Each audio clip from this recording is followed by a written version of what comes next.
ஆரணி கண்ணமங்கலம் அடுத்த காட்டுக்காநல்லூரை சேர்ந்த சங்கர் அசாம் மாநிலத்தில் இராணுவ வீரராக பணியாற்றி வருகிறார். 16 வயது மகனுடன் கிராமத்தில் தனியாக வசித்து வந்த இவரது மனைவி காந்தரூபி கடந்த 11ஆம் தேதி இரவு நிர்வாண நிலையில் படுகொலை செய்யப்பட்டு கிடந்தார்.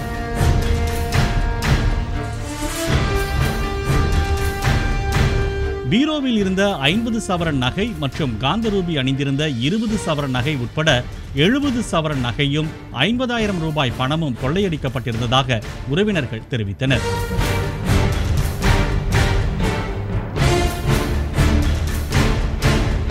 வட்டிக்கு பணம் கொடுக்கும் தொழில் செய்து வந்த காந்தரூபியை அறிமுகமான உள்ளூர் நபர்களே படுகொலை செய்திருக்கலாம் என்ற சந்தேகம் இருந்தது.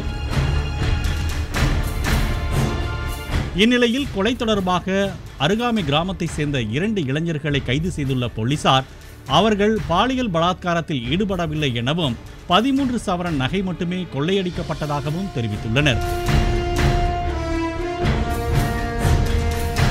கொலையாளிகளை பிடித்தது எப்படி என செய்தியாளர்கள் கேட்டபோது கண்ணமங்கலம் பகுதியில் வழக்கமான வாகன சோதனையில் ஈடுபட்டிருந்த போது 2 இளைஞர்களை பிடித்து விசாரித்ததாகவும் அப்போது அவர்கள்தான் கொலையாளிகள் என தெரிய வந்ததாகவும் காவல்துறையினர் கூறினர்.